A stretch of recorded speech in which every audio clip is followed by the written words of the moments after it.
Dojo, literally place of the way.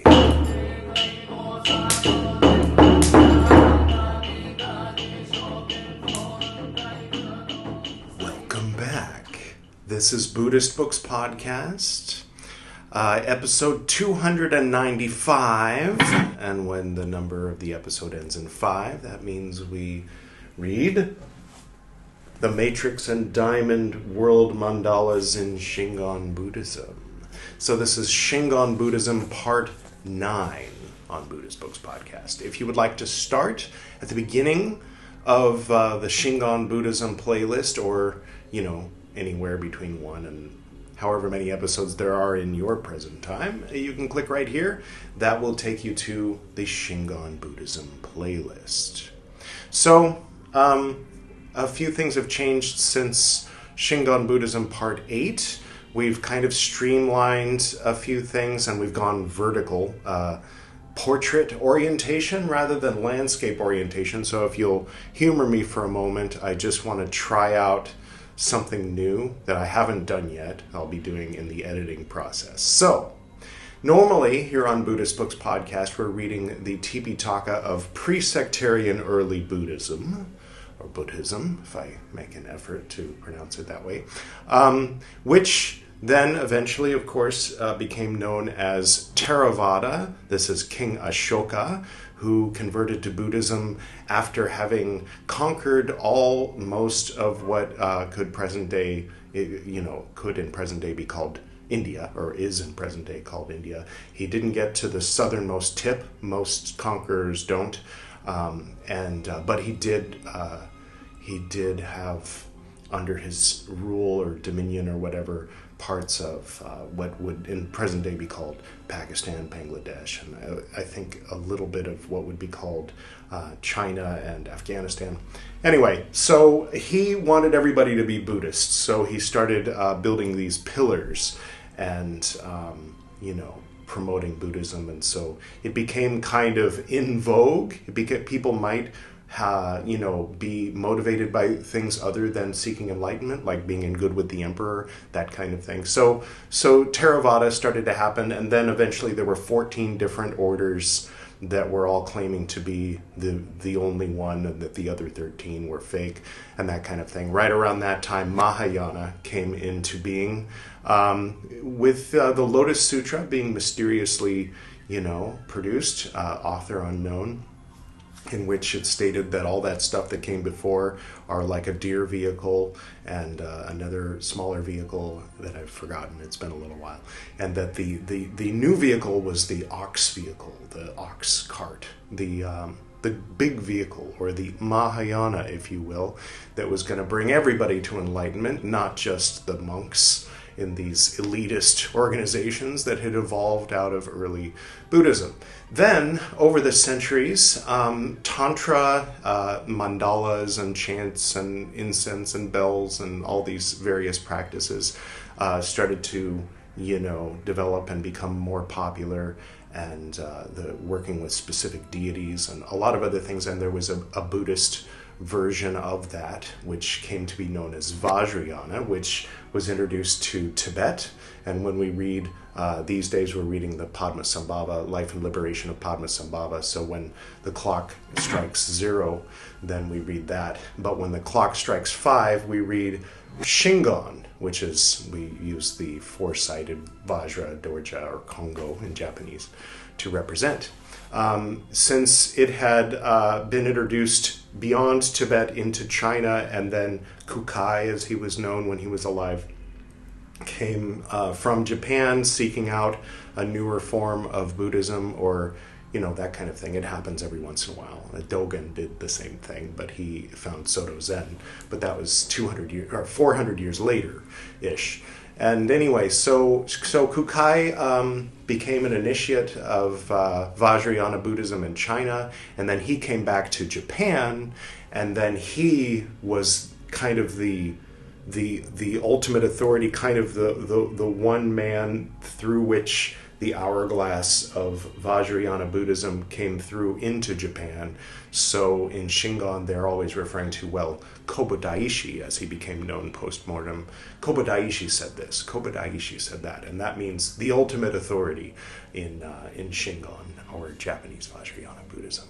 And this was all, of course, 400 years, as I mentioned before, Dogen came to China and brought back Chan and pronounced it Zen. By the way, these aren't in order of the lowest and the highest in the sense of superior and inferior, but by time. So we're looking at it as a timeline. So anyway, thank you for humoring me through that. I just wanted to try out this new format of having this be vertical rather than above my head as it was when we were in landscape orientation. Okay, you've been patient enough. I will go ahead and get to today's reading. And I hope everybody's having a good day today. Picking up right where we left off last time, so I'm assuming that you're all caught up. You don't have to be. You can jump in and see what it's like from the standpoint of where we're starting. Okay, it looks like we're in the middle of a section. Oh, we're almost finished with a section. If I had read a little further, we would have finished this section. Well, all right.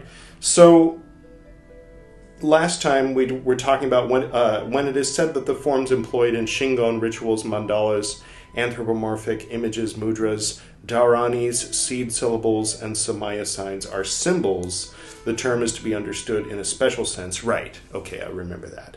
So it's not that this refers to that, it's that the symbol is the thing that it's referring to. So it's sort of a transubstantiation of the symbol and the thing being symbolized. Okay. We can groove with that, I think. Okay. The Shingon symbol embodies paradox. The symbol and the signified are at once horizontally identified and vertically identified. The symbol simultaneously is and is not separate from what it signifies. Okay, so it's not exactly what I was saying. It's that and the opposite, hence the paradox. Okay. It signifies the void, but is itself void. That's true. That makes sense. Intuitively. It signifies its self, since its form is voidness. The symbol and suchness are simultaneously separate and the same, dual and yet non-dual, or ninji funi in Japanese. The signifier and the signified are at once separated and collapsed, structured and deconstructed, conjunct and disjunct. Between the Shingon symbol and its referent, there is neither exclusive similitude nor exclusive assimilation, since similitude presupposes distinction and assimilation implies identity. Interpenetration, by contrast, subsumes both distinction and identity. Symbols emerge in space and time, but at the same time merge in suchness. They are simply specific and void. In the symbol, nothingness and existence are distinct and yet coincident.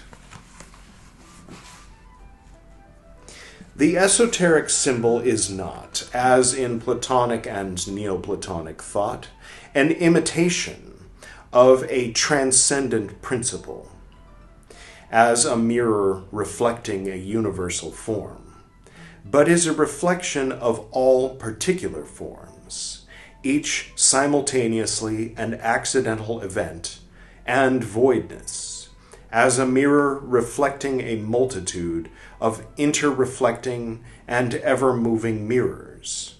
Nor is the Shingon symbol significant by a fragmentary participation in an immutable and eternal reality, but by a total interpenetration with all phenomena and with the void.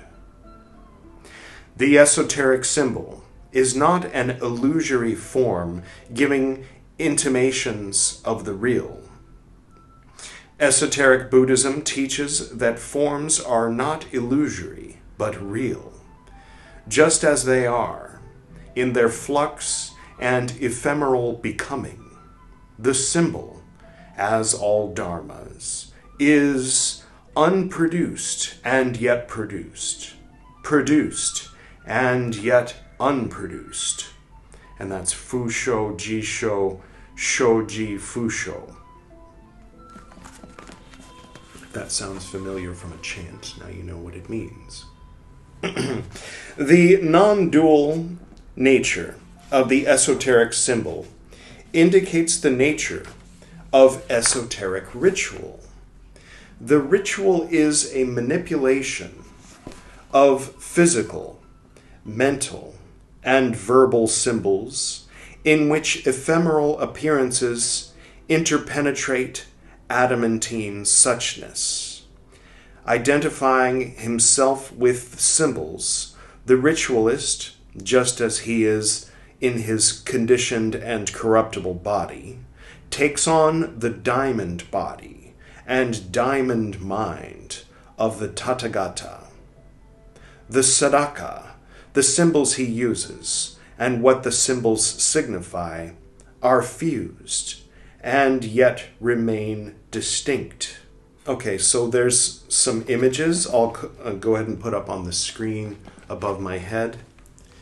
For those on the audio only, if you want to see what I'm about to, the main thing that's happening here is a YouTube video, but audio only versions of these episodes are being put up on Apple Podcast and presumably other podcast platforms can also. So some of you are hearing me but not seeing me. If you would like to see these images, go ahead and pull up YouTube and search for Buddhist Books Podcast and then Shingon Buddhism Part 9 and skip to 11 minutes or whatever. Okay, Figure 1, the seal of entry. Figure 2, the Vajra spikes. Figure 3, the mudra used to drive in the Vajra spikes. Figure 4, the mudra of the fence of Vajras. Figure 5, the diamond hand clasp. Figure 6, the fire chakra seal. Now, when they say chakra, I'm pretty sure they translate it as wheel, and I think it's no coincidence that chakra also means wheel. So I think C-A-K-R-A really is C-H-A-K-R-A. Figure 7, the hand clasp of the mind of truth. That looks like a pretty standard prayer hands. So there you go. Okay, now we're on to a new section. Longtime viewers know that we've been in section 3. There's a lot of numbers involved, so we started out with 1, 1, 1, 1, and then 1, 1, 1, 2, then 1, 1, 1, 3. Eventually we got up to 3, like big 3. Now we're at big 4, so this is section 4 of the book. The meditation on the Bodhimanda. The principal distinguishing characteristic of esoteric Buddhist doctrine is its insistence on the interpenetrative non-duality of the world of phenomena and the adamantine world of suchness. And the main distinguishing characteristic of its method is its insistence on the use of ritual as the most efficacious and immediate way to attain awakening. Yeah, it's interesting. I mean, on one of the other, we'll be reading Shobo Genzo when we get to the 8 on the clock, and that's an example. Dogen talks about how silly it is for people to think that ritual has anything to do with Buddhism, let alone can get you toward awakening. So we're approaching not for the sake of like, well, let's see whose side we're on. I mean, you're welcome to have whatever relationship with the various schools of Buddhism that you'd like. As for me, I like to remain in a space of not knowing, to remain in a space of accepting all, not accepting like, yes, I believe this, but acknowledging and experiencing, okay, from this point of view, this is the way. From that point of view, that is the way. Okay. And then as I move through my day, I can notice, from this perspective, I don't know. I invite you to become aware that such a possibility exists. You can have something other than rejecting all, accepting one and rejecting all the others. There's a fourth and fifth option. Anyway, sorry, never mind. Okay. To locate the two mandalas, plus, there's so many things. I know that there's people who get annoyed when I don't just keep reading. This isn't a free audiobook,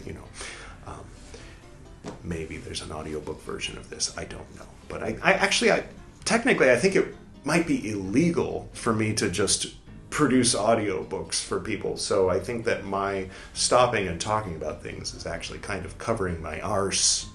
No, but also this isn't about me doing a free audiobook as a public service. This is about me reading these books that I've always been wanting to read and processing them, not just these are the words. So sometimes I talk. It happens. It's just what we're doing here. If you don't like it, there's a lot of other channels. Anyway, yeah. In Japan, when you go to Mount Koyasan, or when you talk to people who are based in Shingon Buddhism, you'll notice there's the repetition of the phrase esoteric Buddhism. In esoteric Buddhism, it's like this. In exoteric Buddhism, it's like that. So if you say, well, doesn't the Buddha say this? You're thinking of exoteric Buddhism. In esoteric Buddhism, this. Whereas, on the other hand, if you talk to most Vajrayana Buddhists of a Tibetan orientation, whether that be in Bhutan or Sikkim, it's not just specifically the geographic region presently known as the District of China of Tibet, or whatever they call it now. Anyway, that's a whole other story. Not getting into geopolitics. I think it's unfortunate when cultural and national identity and geopolitics soil and taint the teachings of whatever form of Buddhism. Although, acknowledging that there is an exchange and an interplay between these two things. But anyway, regardless of all that, what am I talking about? Yes. There's more of a sense that when you're talking to a Tibetan-oriented practitioner, there's more of a sense of Vajrayana being built upon the foundation of Mahayana, Mahayana being built upon the foundation of Theravada. And so there isn't like a rejection and disrespect. Not to say that there is here, not to say that there isn't either, but I think it might have to do with the historical relationship between, and how there were like different groups of samurais fighting in the streets of Kyoto over which form of Buddhism would that the emperor should be in favor of, and this kind of thing. So there's more of a sense of like, well, yes, all of those 10 forms of Buddhism are what you call exoteric Buddhism, where we here up on the mountaintop in Koyasan are practicing esoteric Buddhism, which we would more commonly in the rest of the world know as Vajrayana and Mahayana / Theravada, or what they call Hinayana. Anyway, that wasn't even the thing that I was going to say. I'm sorry. So coming from a Western esoteric standpoint, I think that there's interesting like little light bulbs that kind of go off in the background, and I do have that in my background, so I can't help but think in terms of kind of like re-examining things like the LBRP and the opening by Watchtower from the standpoint of the ritual is the thing, and also the ritual is not the thing, the opposite of that. Some of my dad's poetry. There's one particular poem where my dad said something to the effect of, "Behold, the world of men is full of ceremonies, and they are like the eggs of the tarantula in the ancient web, from which the young have long since hatched and left to scourge the earth. And the eggs shift back and forth in the desert wind and have no essence, neither cause toward which they lead, and lost is the world of man. These ceremonies have in the fruits of their nonsense reaped vulgarity, and have become the harbingers of hypocrisy, and diverse forms of pompous frog roar stagnation, and these wondrous rituals have even gone so far as to hypnotize men, and have, being neutrals, been taken up by the forces of Anramanius, and made to sound out false doctrine. So it has become that men in long dark robes shout that ritual's the thing, and they blare forth as male goats in heat from their demigod mountaintops, where men have put them in search to revere something tangible, for the wisdom of the infinite God has left their ceremonies."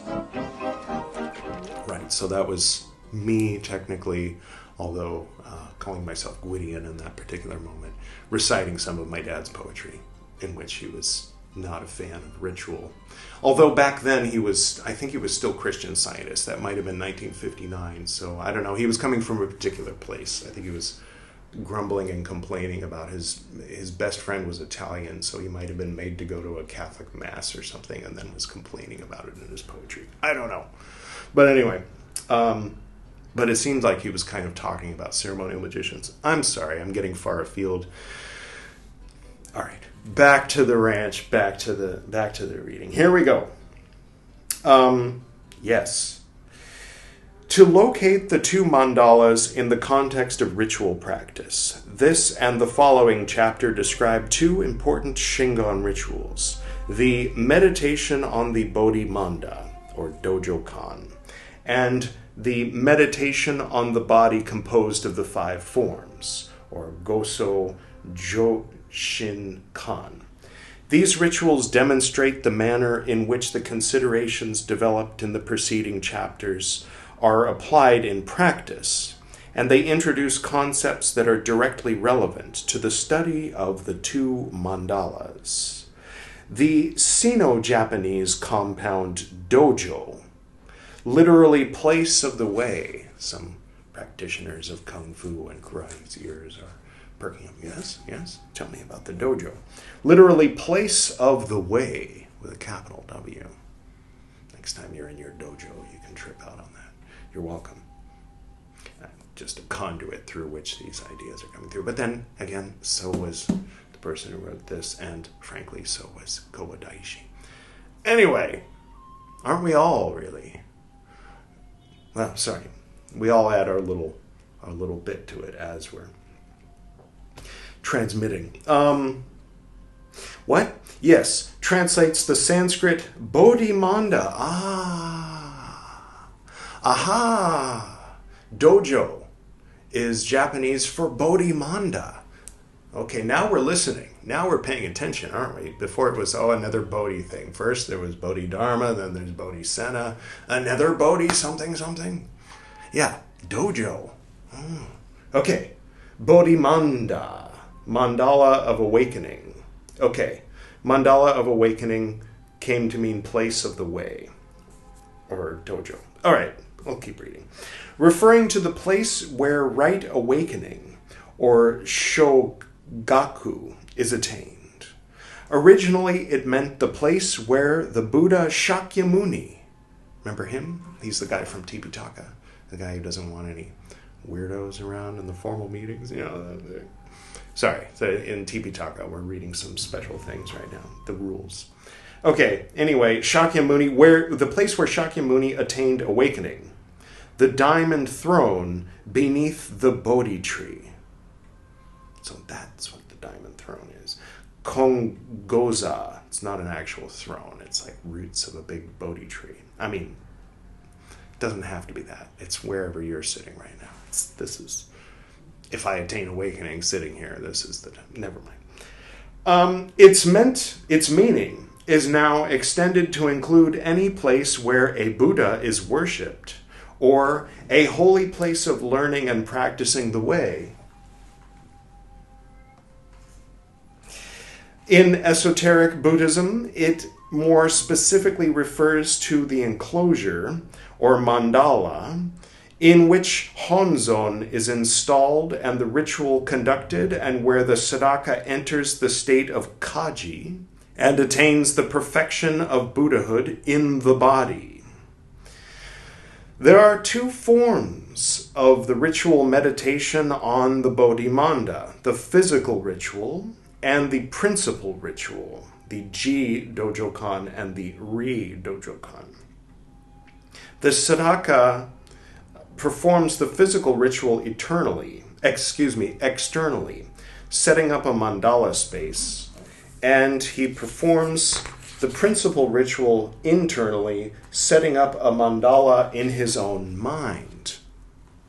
Anyone familiar with the temple in Malkut? That came to mind. So there's a footnote that I don't know, I feel like I should read.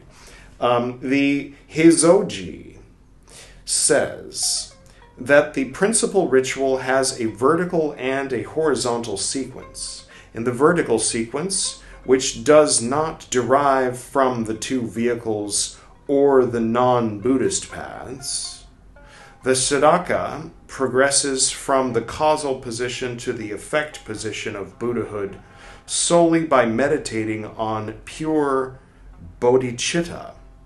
In the horizontal sequence, he contemplates spontaneously and fully all the Buddhas of the 10 Buddha fields, the 5 Buddhas, the 4 Paramita Bodhisattvas, and so on.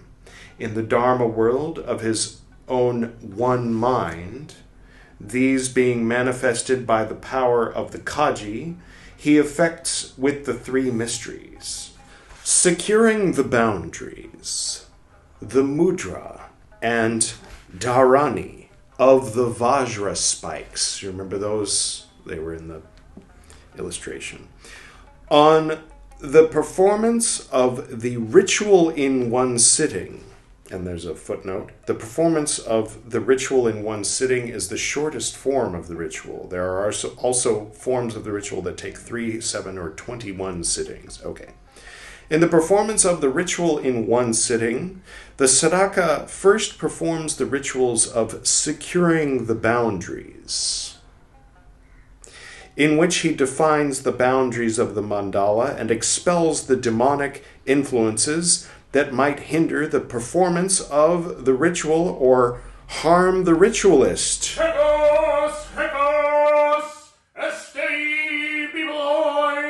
Yeah, that's that in Greek.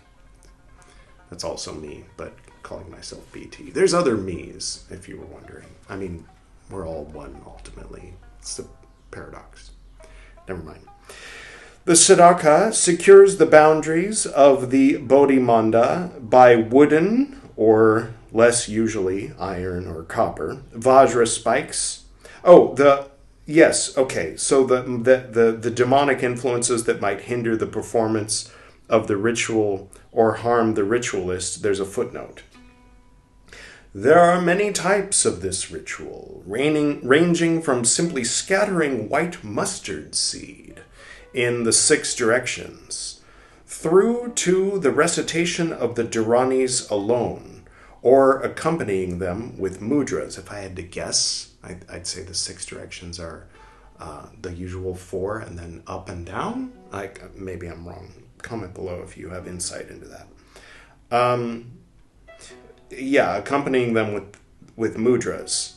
The Fuku Kenza Kukyo 2 and the Dharani Shukyo 1 describe the ritual of scattering the mustard seed. The Kuyohon of the Soshijikyo describes the rituals employing the dharanis of, quote, the side boundaries of the ground, end quote, or the Hokai. The boundaries of space, or the Kukai. Any relation? Is that the meaning of his name? Is the boundaries of space? That's a good name. The fence of Vajras, or Kongosho, right? Kongo meaning Vajras, sho in this context, presumably meaning fence. The Vajra castle, Kongo jo. The Vajra spikes, Kongo ketsu. The wrathful Amrita Kundali, or Funo Kanro Gundari. And the second mother, or Bumo. The Dharani Shukyo 1 describes the rituals for securing the boundaries of the mandala and protecting the body of the Siddhaka, which employ the mudra dharani of the Buddho Nsisa, the Buddhos Nisa, who destroys demons, securing the boundaries and exorcises maleficent beings. And that's exorcises, not like exercises. Like, hey, maleficent beings, come over here and work out with me. No, different word. End quote. Or Bucho Hama Kekai Cho Buko. The type of ritual used depends on the Hanzo that is to be installed within the enclosure. The mudra dharani is often that of the Vidyaraja, or Myo-o, belonging to the Hanzo's section. The appropriate Vidyaraja in the diamond world is Trilokya Vijaya, or Gozanze, so that's Sanskrit and Japanese, okay, and Akalanatha, or Fudo, is appropriate in matrix rituals. Yeah, it's good to remember that, like, never mind. So it originally is in Sanskrit, not in Pali, because this was 1,000 years after people were speaking Pali, right?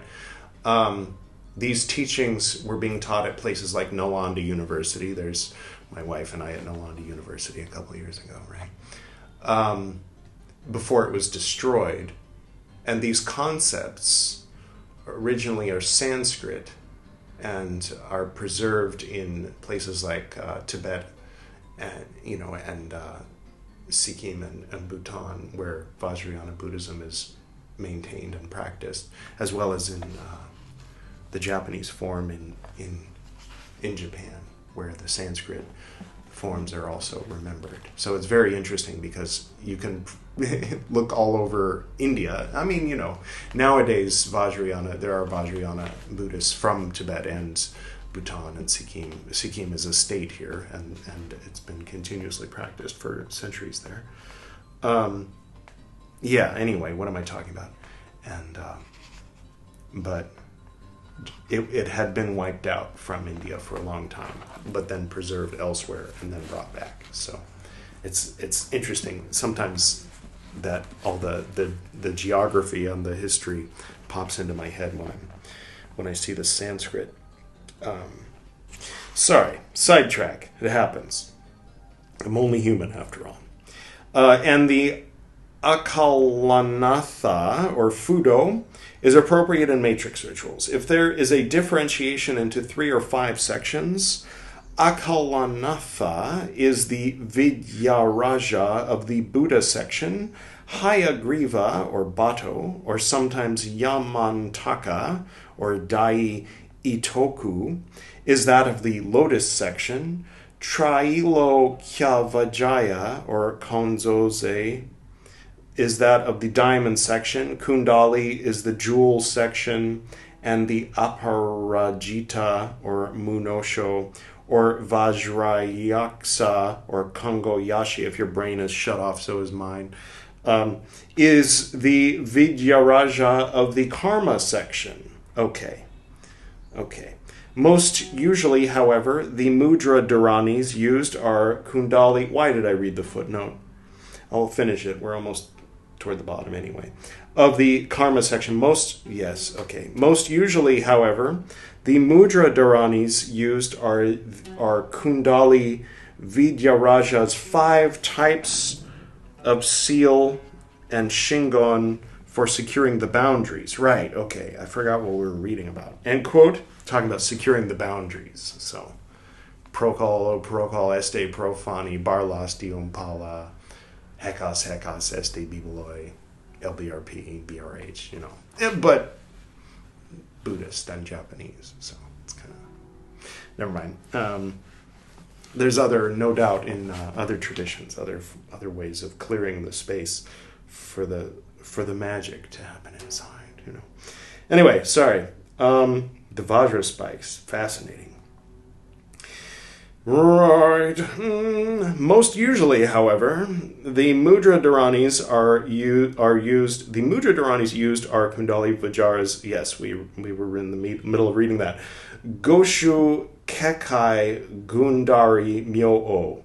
The mudra dharani of the Vajra spikes, Vajra Kilakam and Kongo Ketsu, or securing the ground, Jiketsu, of the fence of Vajras, or Vajra Prakara Kongo Sho, or securing the four directions, Shiho Ketsu, of the Vajra net, or Vajra Panjaram, or Kongo Mo, or the net of the void, Kokumo,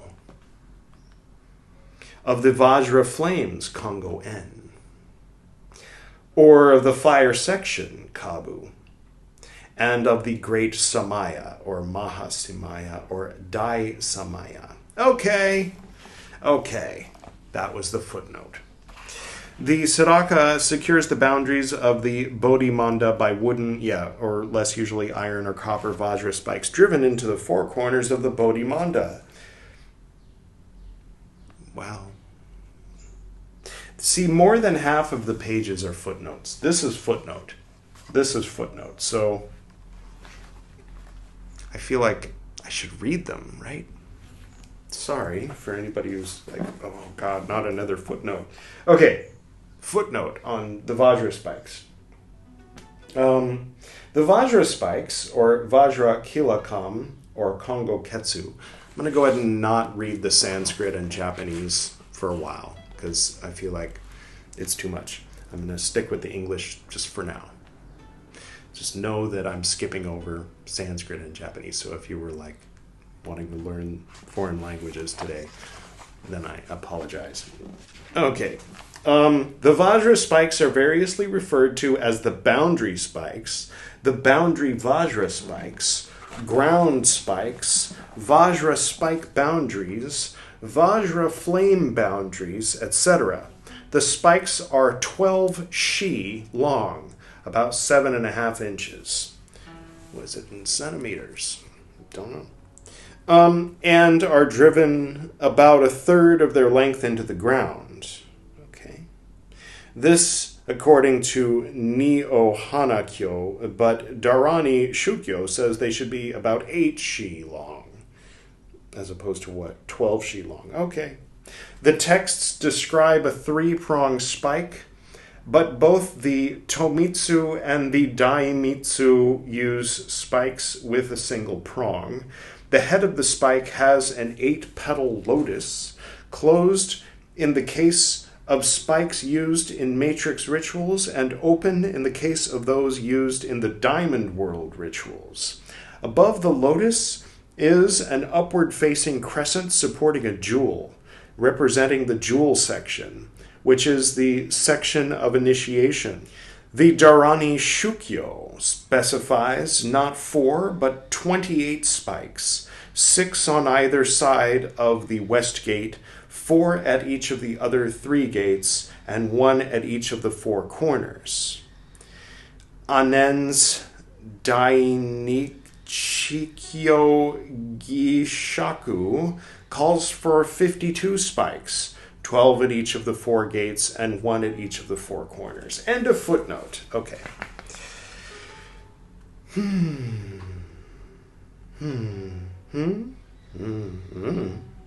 They not only delimit the borders of the mandala, but symbolize the firmness of the Siddhaka's bodhicitta, which harmful influences cannot move. The Sadaka symbolically drives the spikes into the corners of the Bodhi Manda by making a mudra in which the middle and ring fingers of the right hand are placed between the index and middle in the ring and the little fingers of the left hand, so that the tips slightly protrude. So this is very specific ways how to put the spike in the ground. Okay. Then the middle finger of the left hand is turned over the middle finger of the right and between the index and middle fingers of the right. Similarly, the ring finger of the left hand is turned over the ring finger of the right hand and down into the space between the ring and the little fingers of the right hand. Next, the tips of the two fingers and the two index fingers are pressed together. The two thumbs are turned downwards and the tips pressed together. This mudra represents a single 2 or 3-pronged Vajra. Okay. That's what we're reading today. Whoo! A lot and a little. What did we go over today? A little bit about vaguely understanding the existence of these Vajra spikes that you put in the ground in order to create a sacred space, perhaps we could call it, in which to do your rituals for enlightenment, for Buddhist enlightenment, which is like, wow, this is really interesting, isn't it? Very interesting, fascinating, actually. And the idea of the physical act, using physical tools and, magic wands and things like of that nature, might be familiar to certain folks who might know me from years ago. We come from the same background, right? Or, people who don't know me but also are familiar with some of these ideas. It's an interesting thing. I would say that it's also important to be able to do all these things without the tools or the actions. But why not use tools and actions? And why not treat them as one with the things that they represent? It's beautiful, actually. I mean, and it's a breath of fresh air for people who use a fire wand to invoke fire, or whatever. That the lotus wand is not representing light, darkness, and all the 12 colors of the rainbow. It is those things.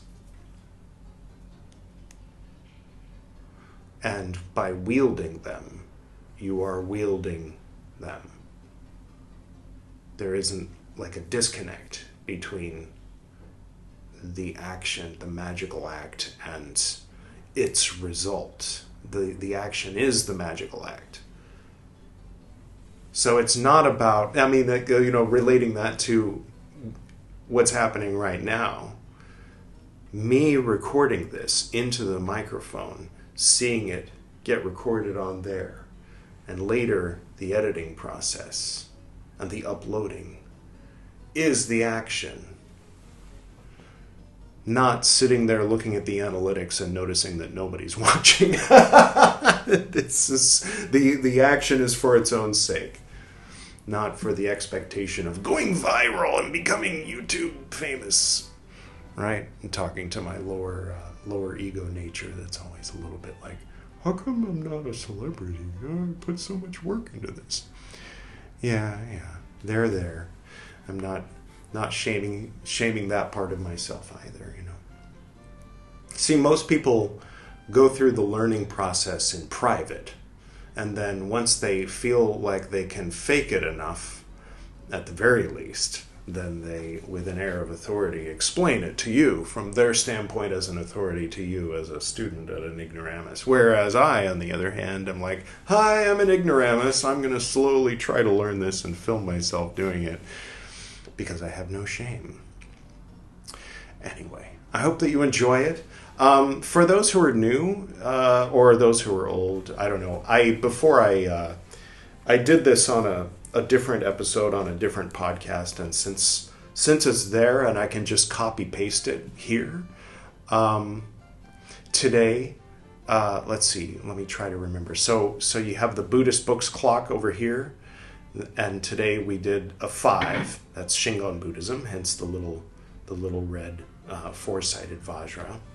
But then tomorrow, as Edward, which is just me in plain clothes, usually with glasses, bigger glasses.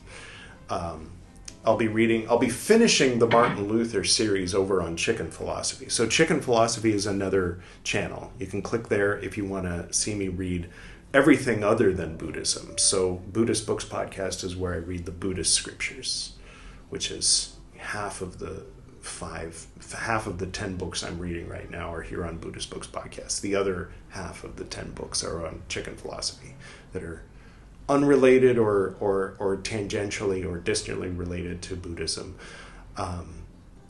So anyway, then after that, as a character called Gwydion, who you remember with the red hat reciting my dad's poetry, then I'll be reading I Ching.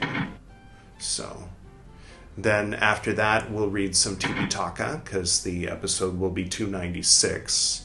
And then after that, I'll read some Meccan Revelation as Frater BT. You remember the one that said, Hekos, Hekos? So in my full garb, basically, as very honored Frater BT of the Golden Dawn, I'll be reading Meccan Revelation. So the personas rotate on Chicken Philosophy while the books rotate. And here on Buddhist Books Podcast, it's just me. So I gradually evolved over the course of decades into this guy, and then decided to honor my former selves by creating Chicken Philosophy and reading Carl Jung, in which he interacts with his various selves. So it's sort of a thing. I wouldn't strictly say it makes sense on any level. But anyway, so the pattern goes, this happens, this happens, this happens, this happens, this happens, this happens, this happens, this happens, this happens. So you get an idea. So if you want to see everything I'm reading, then you can follow Chicken Philosophy and the channel you're on right now, Buddhist Books Podcast. So that's what's happening. So, yeah. Today was interesting. Looking forward to next time, but it'll be a little while. All right. I hope that you are doing well in your life, and thank you for joining me for this episode today. Go ahead and do the usual closing that we do on Buddhist Books Podcast, the prayer that my dad and I used to do at the end of our morning meditations.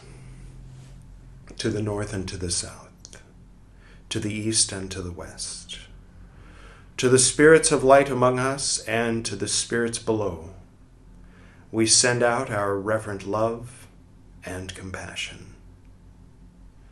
May all beings be happy. May all beings be serene. May all beings be in peace.